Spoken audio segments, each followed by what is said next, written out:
Bismillahirrahmanirrahim. Assalamualaikum warahmatullahi wabarakatuh.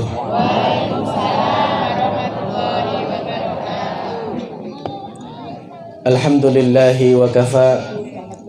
Wassalatu wassalamu ala nabiyyina wa habibina Muhammad al-Mustafa wa ala alihi wa ashabihi wa man tabi'al huda. Faqala ta'ala ya ayyuhalladzina amanu taqullaha wa qulu qawlan sadida yuslih lakum a'malakum wa yaghfir lakum dhunubakum wa may yuti'illaha wa rasulahu faqad faza fawzan 'azima. Amma ba'du. Subhanakallahumma la ilma lana illa ma 'allamtana wa la sahla illa ma ja'altahu sahla. Rabbana zidna ilman nafi'a warzuqna fahma. Bapak-bapak dan ibu-ibu, kaum muslimin wal muslimat rahimakumullah. Semoga Allah limpahkan rahmatnya pada kita semua. Alhamdulillah, kembali kita memuji Allah, berupaya untuk mensyukuri setiap nikmat yang Allah berikan kepada kita, baik nikmat yang kecil apalagi yang besar, nikmat yang nampak maupun yang tidak nampak, dan terlebih nikmat iman, nikmat Islam yang ada pada diri kita, serta nikmat taufik berupa kemudahan yang Allah berikan untuk selalu berada dalam ketaatan kepadanya. Ini nikmat yang sangat besar yang patut untuk selalu kita memperbaharui nikmat kita, memperbaharui syukur kita kepada Allah Subhanahu wa taala. Bapak Ibu, kaum muslimin wal muslimat rahimakumullah. Pagi ini kita akan mengkaji satu hadis Rasulullah sallallahu alaihi wasallam. Mungkin ada yang dapat tadi fotokopiannya. Ibu-ibu ada yang dapat? Yang nggak dapat nyatet.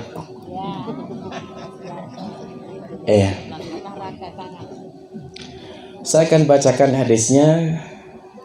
Ibu-ibu jamaah mengikuti, mengikuti. Sapa ngerti kok langsung hafal juga. Kita bacakan hadisnya. An Abdullah ibn Mas'ud radhiyallahu anhu. Monggo diikuti. An Abdullah ibn Mas'ud radhiyallahu anhu. Anna Rasulullah sallallahu alaihi wasallam qala la yadkhulul jannata man kana fi qalbihi mithqalu dzarratin min kibrin. Faqala ar-rajulu inna ar-rajula yuhibbu ayyakuna thawbuhu hasanan wa na'luhu hasanatan. Faqala innallaha jamilun yuhibbul jamal. Al-kibru batrul haqqi wa ghamtun nas. Rawahu Muslim. Nah, punika hadisipun mengatakan hadis yang bersumber dari sahabat Abdullah bin Mas'ud radhiyallahu anhu bahwa Rasulullah sallallahu alaihi wasallam bersabda, tidak akan masuk surga barang siapa yang di dalam hatinya ada kesombongan meskipun seberat dzarrah. Salah seorang sahabat bertanya, "Ya Rasulullah, ada seseorang yang suka memakai pakaian bagus dan memakai sendal bagus. Apakah itu termasuk dari kesombongan?" Maka Rasulullah sallallahu alaihi wasallam menjawab, Allah itu zat yang maha indah dan Allah mencintai keindahan. Yang dimaksud dengan kesombongan adalah menolak kebenaran dan merendahkan manusia. Hadis riwayat Imam Muslim. Jamaah sekalian rahimakumullah, dari hadis ini banyak sekali pelajaran-pelajaran, faidah-faidah yang diajarkan Rasulullah sallallahu alaihi wasallam. Hadis ini bersumber dari sahabat Abdullah bin Mas'ud. Nasab beliau Abdullah bin Mas'ud bin Ghafil Al-Makki Al-Hudzaili. Beliau ini sejak kecil yatim.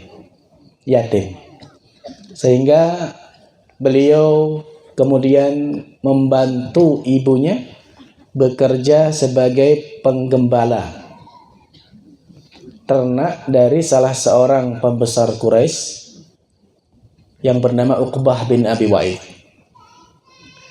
Pernah pada suatu ketika Ibnu Mas'ud ini sedang menggembala kambing-kambing dan domba-domba milik majikannya, ada dua orang laki-laki dewasa yang mendatangi dia dalam keadaan tergesa-gesa. Yang ternyata itu adalah Rasulullah sallallahu alaihi wasallam dan Abu Bakar radhiyallahu anhu. Nabi meminta kepada Ibnu Mas'ud, apakah ada kambingmu yang betina besar, bisa kami perah susunya? Kata Ibnu Mas'ud, maaf, saya hanya ditugasi untuk menjaga, merawat dan menggembala, enggak ditugasi untuk memerah susu. Artinya Ibnu Mas'ud amanah saat itu. Ya. Maka Nabi kemudian meminta kambing yang kecil, cempe, perempuan. Terus dengan betina. Betane napa? Cari sinten. Ya udah betina. Kambing betina. Laki-laki napa? Jantan. Dong aku jantan ya. Iya. Akhirnya cempe betina tadi dengan mukjizat Nabi mengeluarkan susu, ya, yang bisa diminum oleh mereka bertiga. Setelah itu Nabi mengucapkan ngempis lagi seperti semula. Nah, pada suatu ketika Ibnu Mas'ud mendatangi Nabi dan berkata, tolong ajarkan kepada saya sesuatu yang jenengan ucapkan dulu ketika memerah cempe. Gitu. Maka Nabi mengatakan, engkau orang yang cerdas. Dan Ibnu Mas'ud masuk Islam saat itu. Dan Ibnu Mas'ud menjadi sahabat dalam riwayat yang ke-6 dalam masuk Islam. As-sabiqunal awwalun. Yang nomor 6. Dan Ibnu Mas'ud itu termasuk orang yang sangat cerdas, kuat menghafal, sampai-sampai Nabi mengajarkan langsung 70 surat pada Ibnu Mas'ud dalam riwayat itu. Ibnu Mas'ud termasuk satu dari 4 Abdullah yang mulia. Jadi di antara sahabat Nabi itu ada 4 yang namanya Abdullah yang sangat populer, yang sangat dekat dengan Rasulullah SAW, yaitu Abdullah bin Umar, Abdullah bin Amr bin As, Abdullah bin Zubair, dan Abdullah bin Mas'ud. Nah, Abdullah bin Mas'ud ini termasuk juga perawi hadis, sampai jumlahnya 848 hadis yang beliau riwayatkan dari Rasulullah sallallahu alaihi wasallam. Beliau pernah ditugaskan ke Kufah, lalu ditarik kembali ke Madinah, dan pada masa kekhalifahan Utsman bin Affan Ibnu Mas'ud meninggal di kota Madinah pada tahun 32 Hijriah di usia yang ke-57 tahun radhiyallahu anhu. Salah satu hadis yang beliau riwayatkan adalah bahwa Rasulullah sallallahu alaihi wasallam bersabda, la yadkhulul jannah, tidak akan masuk surga. Tidak akan masuk surga. Kalimat ini, jika yang dimaksud adalah orang-orang kafir, maka tidak akan masuk surga selamanya. Jika orang meninggal dunia dalam keadaan kufur kepada Allah Azza wa Jal, maka tidak akan masuk surga selamanya. Dalam banyak ayat di Al-Quran disebutkan, ya, di antaranya surat Al-Bayyinah, innal ladzina kafaru min ahlil kitabi wal musyrikina fi nari jahannam khalidina fiha ulaika hum syarrul bariyah. Ya. Orang-orang yang kufur kepada Allah, baik dari golongan musyrikin dan ahlul kitab, maka mereka akan kekal di neraka dan mereka seburuk-buruk makhluk. Dalam surat Al-Maidah juga disebutkan, yuriduna ay yakhruju minan nar wa ma hum bikharijina minha. Orang-orang kafir itu di neraka sangat ingin keluar, tetapi Allah tegaskan wa ma hum bikharijina minha, dan sekali-kali mereka tidak akan keluar dari neraka. Wal iyadu billah.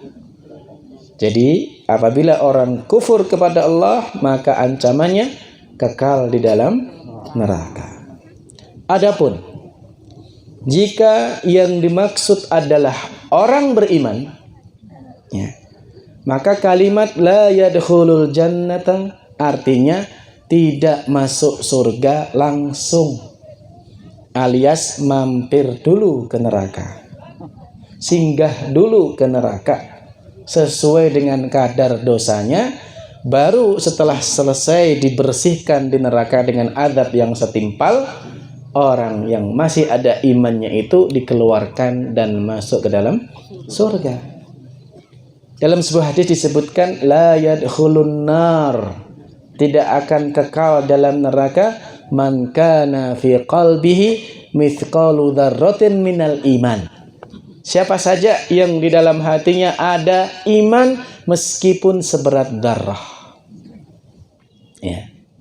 Ini jika yang dimaksud adalah orang yang beriman. Tetapi Bapak Ibu, yang namanya mampir di neraka, orang beriman pun juga tidak berharap. Ya. Kita semua nggak ada yang berharap mampir di neraka. Nggak ada itu. Sebab apa? Sebab neraka itu tempat azab yang sangat pedih. Azab yang sangat pedih. Ya. Pernah kita sampaikan salah satu azab di neraka itu disebutkan dalam surat An-Nisa. Kullama nadijat juluduhum baddalnahum juludan ghairaha liyadzuqul azab. Setiap kali penghuni neraka itu dibakar, terus hangus, gosong, maka diganti kulit yang baru, dibakar lagi, gosong lagi, ganti lagi kulit yang baru, bakar lagi, terus seperti itu. Proses ganti kulit, bakar, ganti kulit, bakar, ganti kulit. Disebutkan oleh Imam Hasan Al-Basri, proses pergantian kulit penduduk neraka itu dalam satu hari 70.000 kali. 70.000 kali proses ganti kulit itu. Sehingga di neraka itu tidak ada kata istirahat. Disiksa tanpa istirahat. Nggak ada time out dulu, malaikat leren sih, nggak ada. Dan perlu Bapak Ibu tahu, panasnya api neraka itu 70 kali lipat panasnya api dunia. Jenengan nek nate masak terus kecipratan minyak atau keselomot genine, panas betul? Panas. neraka 70 kali lipat. Tuh. 70 kali lipat panas dunia. Waliyadzubillah. Maka tidak ada seorang pun yang berharap kok mampir ning neraka, enggak ada. Orang yang beriman enggak ada. Nabi kita mengatakan man kana fi qalbihi mithqalu dzarratin minal min kibrin. Barang siapa yang di dalam hatinya ada seberat dzarrah kesombongan, itu tidak akan masuk surga langsung, mampir neraka itu. Ya, barang siapa yang di dalam hatinya ada kesombongan meskipun seberat dzarrah.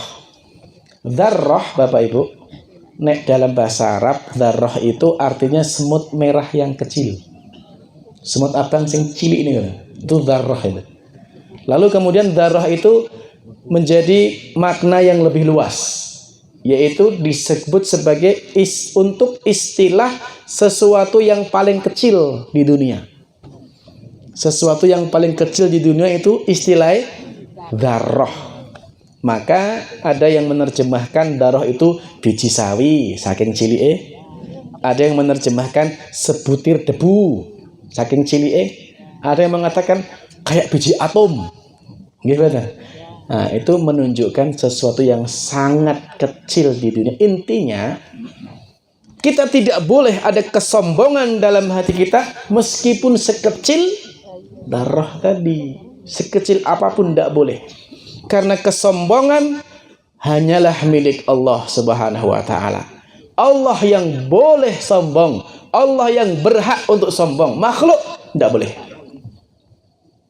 Makhluk tidak boleh. Salah satu sifat Allah itu sombong. Dalam surat Al-Hasyr disebutkan, Huwallahul ladzi la ilaha illahu al-malikul quddusus salamul mu'minul muhaiminul azizul jabbarul mutakabbir. Zat yang maha sombong. Ya memang hanya Allah yang boleh sombong. Makhluk tidak boleh. Dalam hadis qudsi disebutkan Nabi bersabda, Allah berfirman, Al-kibriya'u ridai wal 'azamatu izari. Kesombongan itu selendangku, kata Allah. Dan keagungan adalah sarungku, kata Allah. Faman naza'ani ahadan minhuma qadhaftuhu finnar. Barang siapa yang mencoba untuk mengambil kesombongan itu dariku, kata Allah, qadhaftuhu finnar, aku akan lemparkan dia ke dalam neraka. Jadi enggak boleh. Yang namanya kesombongan itu hanya milik Allah Subhanahu wa ta'ala. Ketika mendengar hadis ini, Bapak Ibu sekalian, para sahabat itu khawatir. Kek aku ki termasuk wong sombong. Jangan-jangan sifat sombong itu ada dalam diri kita. Para sahabat mengevaluasi. Lalu bertanya pada Rasulullah. Rasulullah. Nah, faidahnya adalah kalau kita mendengar kalimat dari seorang alim, dari guru kita, dari seorang ustadz, kok kita belum jelas, maka dianjurkan klarifikasi. Tanya pada orang yang berbicara itu. Jangan sampai kita menduga-duga lalu menimbulkan fitnah yang tidak benar. Sahabat langsung bertanya, ya Rasulullah, innar rajula, ada seseorang yuhibbu ayyakuna thawbuhu hasanan wa na'luhu hasanatan. Wahai Kanjeng Nabi, ada loh orang yang suka pakaian-pakaian indah, suka dengan sendal yang indah juga. Apakah itu termasuk kesombongan? Nah, ini klarifikasi para sahabat itu. Ada orang yang suka pakaiannya indah, nek ora indah orang nganggo. Apa lagi? Fathera apa lagi? Ya. Tetron. Jadi maunya berpakaian sing api-api. Sendalnya yo sing api-api, swallow ora level. Sendalnya jos. Pokok main sing api-api. Ya. Maka Nabi menjawab,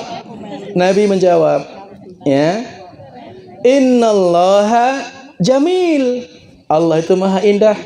Yuhibbul jamal. Dan Allah mencintai keindahan. Nabi menjelaskan Allah itu zat yang maha indah. Dan Allah juga mencintai keindahan. Artinya, orang yang berpakaian indah, orang yang sendalnya kudu apik, itu belum tentu sombong. Barometer kesombongan itu bukan dilihat dari fisik, bukan dilihat dari penampilan. Ya. Jadi tidak boleh kita menilai seseorang dari penampilannya. Itu pelajarannya. Tidak boleh menilai orang dari penampilannya. Dalam sebuah hadis Rasulullah sallallahu alaihi wasallam bersabda, innallaha la yanzuru ila ajsamikum wala ila suwarikum walakin yanzuru ila qulubikum wa a'malikum. Allah itu tidak melihat dari fisik kalian, dari rupa kalian, tetapi Allah menilai dari hati dan amal kalian. Jadi nggak boleh kita menilai orang dari penampilannya saja. Orang yang memakai pakaian bagus, orang yang memakai sendal bagus, orang yang memakai kendaraan bagus, belum tentu sombong.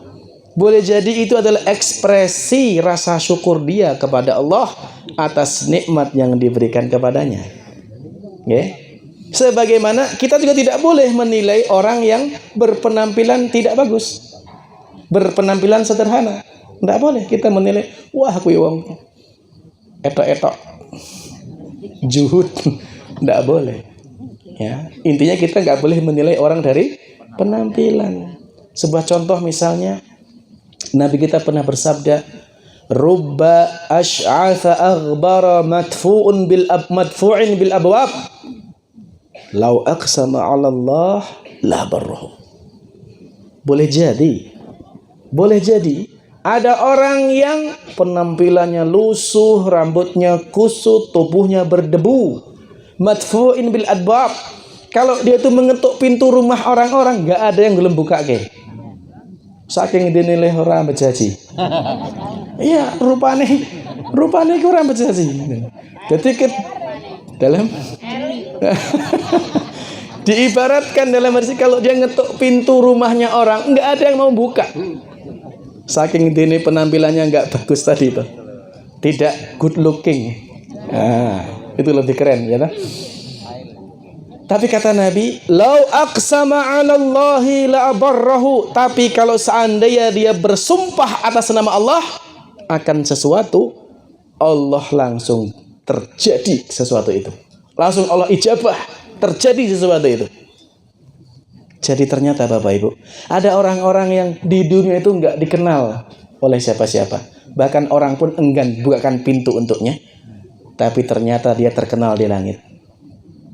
Ternyata dia terkenal di langit, sangat dekat dengan Allah Subhanahu wa taala, sampai-sampai kalau seandainya dia bersumpah langsung diijabah.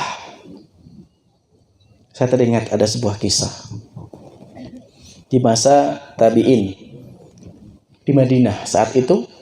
Paceklik, panas, musim panasnya berkepanjangan sehingga tumbuhan kurang air, hewan-hewan juga kekurangan air. Sudah salat istisqa tapi nggak turun-turun hujan. Sampai pada satu malam ada salah seorang ulama yang bernama Muhammad ibn al-Munkadir. Kebiasaan beliau sepertiga malam terakhir itu sholat tahajud di Masjid Nabawi. Nah, seperti biasa, malam itu beliau juga ke Masjid Nabawi. Beliau cari tiang, lalu sholat di belakang tiang itu. Setelah selesai sholat tahajud, tiba-tiba beliau melihat ada seorang laki-laki yang beliau tidak kenal, karena masih gelap. Jangan bayangkan seperti sekarang ya, terang benderang Nabawi. Rian kan belum seperti ada listrik, jadi nggak kentoro ini. Apa nggak kentoro? Nggak kentara. Nggak jelas, nggak jelas. Ya, akhirnya orang ini yang baru masuk itu sholat.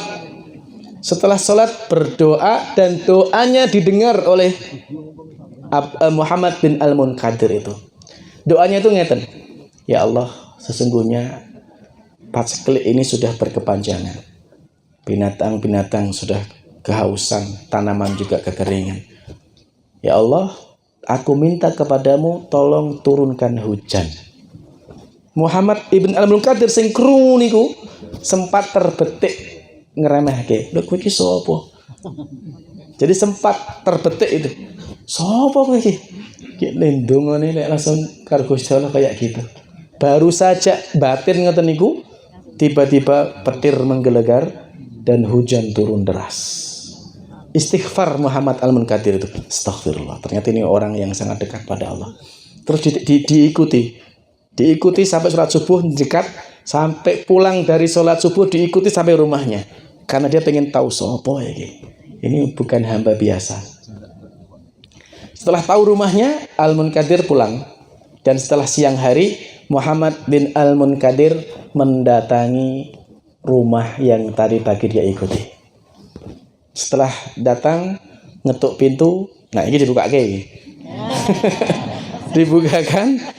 Terus kemudian akhirnya to the point. Wahai fulan, saya minta maaf, saya itu ngikuti kamu tadi malam dan saya mendengar yang kamu ucapkan tadi malam sampai Allah langsung kabulkan hujan turun. Saya pengen tahu rahasianya apa.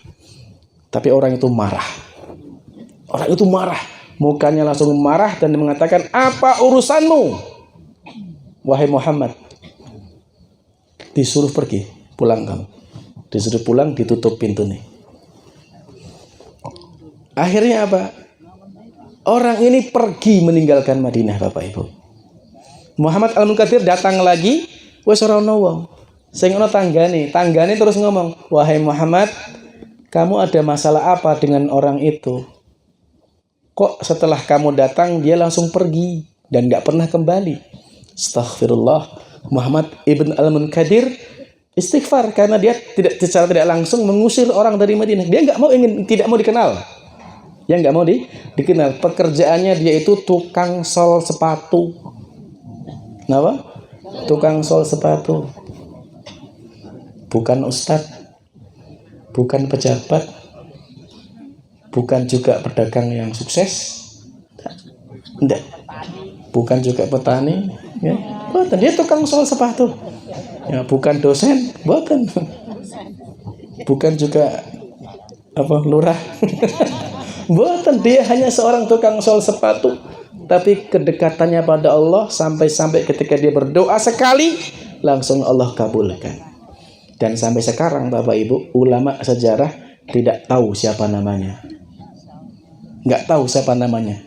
Dalam kitab-kitab sejarah itu yang menyebutkan profil-profil ulama, nama ini ya tidak pernah ditahu siapa namanya sampai sekarang. Artinya apa? Memang ada hamba-hamba Allah yang tidak dikenal di dunia. Di dunia nggak dianggap bukan siapa-siapa, tetapi dia sangat terkenal di langit, jamaah sekalian. Karena apa? Kedekatannya kepada Allah Subhanahu wa Ta'ala. Jadi kita ini tidak boleh menilai orang hanya dari penampilannya saja. Casing. Lalu muncul pertanyaan. Terus yang dimaksud dengan sombong ki apa? Kalau begitu yang dimaksud dengan sombong itu apa? Di akhir hadis Nabi SAW menjelaskan, al-kibru baturul haq wa ghamtun nas. Yang dinamakan kesombongan itu menolak kebenaran dan merendahkan orang lain. Itu yang namanya sombong itu. Jadi sombong itu ada dua. Satu, sombong pada Allah. Dua, sombong pada manusia. Ya. Sombong pada Allah yaitu batrul haq, menolak kebenaran. Sedangkan Allah berfirman dalam surat Al-Baqarah, al-haqqu mir rabbika fala takunanna minal mumtarin. Kebenaran itu dari Allah. Maka orang yang sombong kepada Allah adalah orang yang menolak perintah Allah, orang yang menolak Al-Quran, orang yang menolak sunnah Rasulullah sallallahu alaihi wasallam. Itu orang yang sombong. Makanya iblis itu dikatakan sebagai makhluk yang sombong. Dalam Al-Quran dikisahkan, wa idh qala rabbuka lil malaikati isjudu li adama fasajadu illa iblis aba wastakbar. Rien iblis itu diperintahkan oleh Allah. Allah sing dawuh, Allah yang perintah sujud ning Adam. Tapi si iblis enggak mau. Iblis itu sombong. Jadi orang yang sombong itu orang yang tidak mau melaksanakan perintah Allah, tidak mau melaksanakan perintah Rasulullah. Itu yang dinamakan orang yang sombong itu. Dulu salah seorang sahabat yang bernama Salamah bin Aqwa menceritakan pernah makan bersama Nabi. Makan bersama dengan Nabi. Tiba-tiba ada salah seorang laki-laki yang oleh para ulama disebut ini orang munafik. Ikut makan, tapi leh mangan itu tangan kiri. Makan dengan tangan kiri. Kata Nabi, kul biyaminik, mangano dengan tangan kanan. Oh iki jawab, la astati, kula mboten saged. Ping diulang lagi Nabi ngendika, kul biyaminik, makan dengan tangan kananmu. Dia mengatakan la astati, kula ora iso. Ping tiga kali Nabi mengatakan kul biyaminik, makan dengan tangan kananmu. Dia mengatakan la astati, saya enggak bisa. Nabi mengatakan idzan lastata'ta, kalau begitu kamu enggak akan bisa. Sesungguhnya yang menghalangi laki-laki itu untuk tidak mau makan dengan tangan kanan, minum ya. Tidak mau makan atau minum dengan tangan kanan adalah kesombongan yang ada dalam hatinya.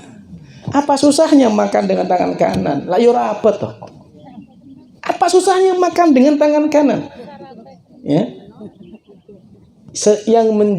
Yang membuat laki-laki tadi tidak mau makan dengan tangan kanan tidak lain tidak bukan karena sombong yang ada dalam hatinya.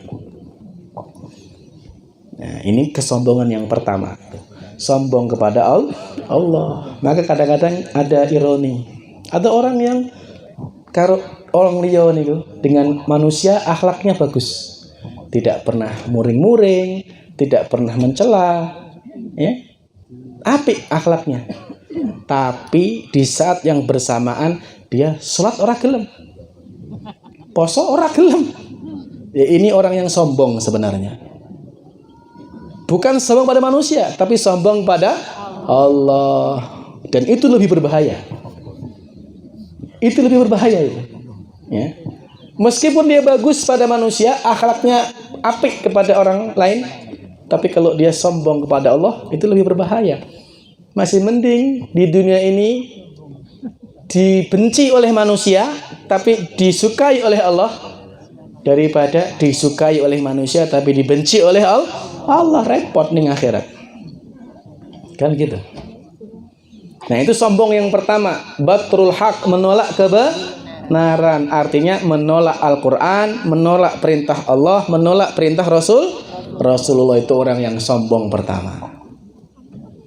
Yang kedua, kata Nabi kita, wa ghamtun nas. Orang yang sombong itu adalah orang yang merendahkan orang lain. Orang yang meremehkan orang lain itu sombong. Karena dia memiliki kelebihan-kelebihan. Merasa lebih baik dari orang lain itu sombong. Tapi sombong kepada manusia ini juga dilarang. Ini juga tercela jamaah sekalian. Ketika dia merasa lebih baik dari orang lain. Tumeh mobil luweh apik, klakson wae. Daihatsu Xenia ya. Mungkin motore luweh apik, ranting-ranting player ke. Ya, Mega Pro saja iki. Saja Mega Pro iki. Konsone Gur Astri keren. dumeh jabatannya lebih dhuwur merendahkan yang lain. Ini kesombongan kepada manusia. Nah, Bapak Ibu, kita juga perlu berhati-hati. Kalau jenis yang pertama tadi, sombong yang pertama tadi, yang menolak kebenaran tadi, biasanya itu menimpa orang awam. Teknik jarang ngaji, tidak paham ilmu syariat, maka sombong. Ya. Tapi sombong yang kedua itu hati-hati. Sombong yang kedua itu berpotensi bahkan pada orang-orang soleh. Wong sing apik, orang yang dikenal baik pun berpotensi terkena sifat sombong tadi. Contoh, itu dumeh bendino ning masjid, ning rakaat pertama, ning soft pertama terus weruh koncone jarang ning masjid terus, aku tuh lebih baik dari dia. Sombong itu. Ya. Dumeh umroh bola bali, para haji barang, weruh tua umroh rumangsa luwih apik karo kowe. Nah, itu juga bisa berpotensi. Ya. Dumeh bendino sedekah, bendino maca Quran, terus weruh liyane leh maca plegak-plegu, tuwa kok plegak-plegu. Dia merasa lebih baik, saat itu dia masuk dalam kategori sombong. Jadi hati-hati. Sombong itu sangat berpotensi menimpa siapa saja. Ya, orang baik pun juga berpotensi kena itu. Ya, dumeh pinter dalil kemudian rumangsa luwih pinter karo liyane. Nah, hati-hati. Ya, hati-hati. Nah, intinya kita dilarang oleh Allah, oleh Rasulullah untuk memiliki sifat sombong. Bapak Ibu sekalian, tetapi jam itu tak rampung kesek nanggung. Ada pengecualian. Seseorang boleh sombong di situ. Sombong itu baik hanya dalam 3 hal. Okay. Sombong itu baik hanya dalam 3 hal. 1, ketika perang. Dulu pada waktu perang Uhud, ada seorang sahabat Nabi yang diberi oleh Nabi pedang. Pedangnya Nabi dikasihkan pada orang ini. Namanya Abu Dujanah. Sinten? Abu Dujanah. Waktu dia ganti sorbannya warna hitam awalnya diganti warna merah. Diganti sorban warna merah. Malah warna merah itu kan simbol darah, simbol keberanian. Artinya aku siap mati gitu loh. Nah, setelah dia memegang pedangnya Nabi, si Abu Dujanah ini geleleng kemaki ning ngarepe orang-orang kafir itu. Potentang ngono iki, nggo pedangnya itu. Potentang kemaki, sombong, angkuh di depan orang-orang kafir. Kata Nabi, demi Allah, wallahi Abu Dujanah ini melakukan perbuatan yang sangat dimurkai kecuali dalam kondisi ini. Jan kudune ngono kuwi. Jan kudune kemaki ngarepe musuh gitu loh. Ya, ora kok arep perang kok ingai-ingi. Ya ora wedi musuhe. Tapi ketika arep perang menampakkan kecongkakannya, kan itu meruntuhkan musuh atau semangat musuh dan menumbuhkan semangat teman-temannya gitu loh.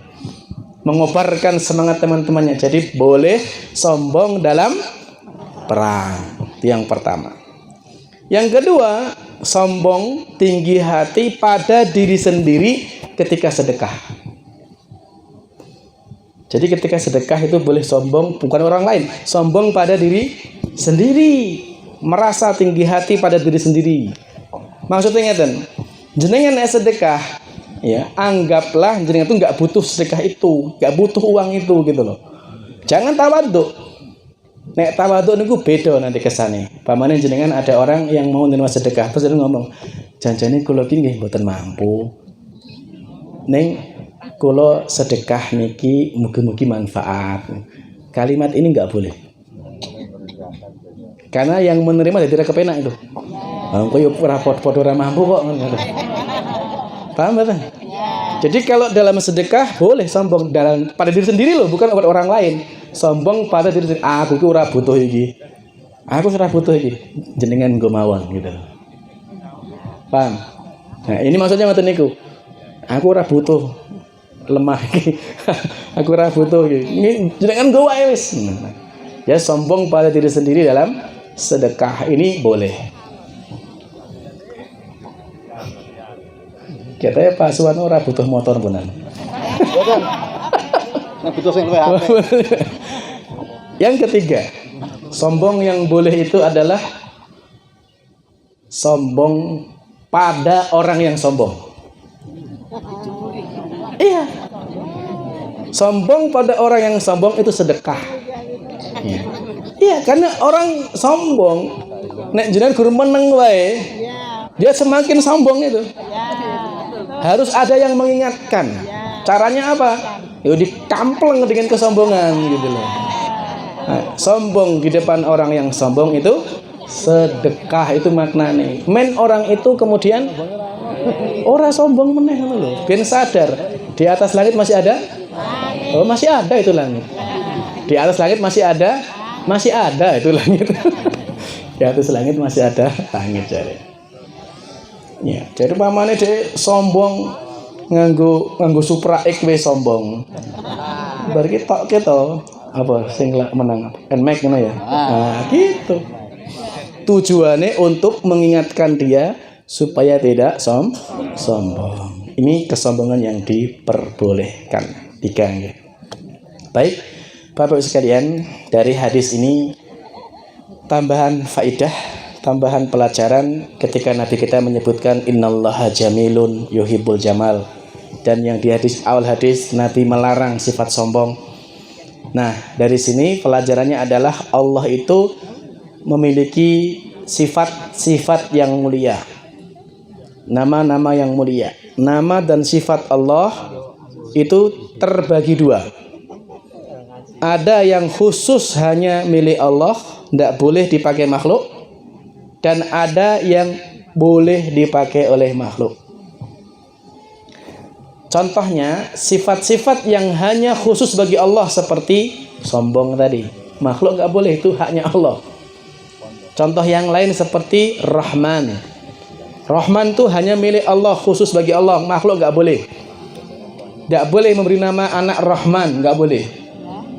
Harus ditambahi Abdur Rahman baru boleh. Khaliq itu juga khusus bagi Allah. Ya. Iya. Pamane ana wong jenengane Rahman enggak boleh dipanggil ya Rahman, enggak boleh. Itu hanya milik Allah itu. Abdur Rahman boleh, Dur boleh. Man boleh, tapi nek lengkap Rahman enggak boleh. Paiman malah oleh. Yang kedua, sifat Allah yang boleh dipakai oleh makhluk. Dan Allah suka, ya. Allah suka kalau sifat mulia Allah ini juga dimiliki oleh makhluk seperti Rahim. Rahim itu artinya penyayang. Allah Maha Penyayang. Allah suka kalau hamba-hambanya juga saling menyayangi. Nah, ini.